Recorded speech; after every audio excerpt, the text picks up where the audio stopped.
નમસ્કાર મિત્રો, Gujarat division news પર સમાચાર મળી રહ્યા છે।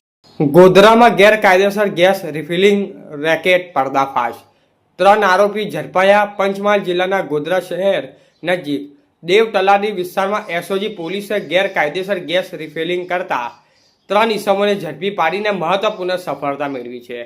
મળેલી ચોક્કસ બાતમીના આધારે પોલીસે જાહેર માર્ગ ઉપર રેડ કરીને આરોપીને રંગે હાથ ઝડપી લીધા હતા।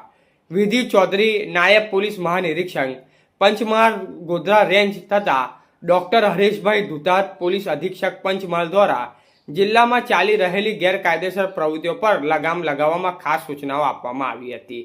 તેમના માર્ગદર્શન હેઠળ SOG Godhra police inspector MA Vaghela નેતૃત્વમાં ટીમે કામગીરી હાથ ધરી હતી।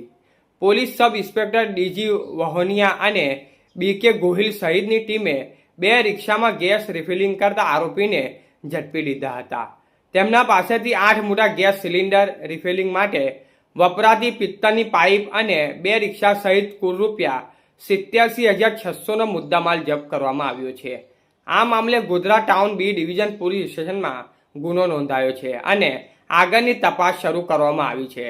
પોલીસ દ્વારા આવી ગેરકાયદેસર પ્રવૃત્તિઓ સામે કડક કાર્યવાહી ચાલુ રાખવાની ખાતરી આપવામાં આવી છે। રિપોર્ટર તાહિર ટપલા, ગોધરા।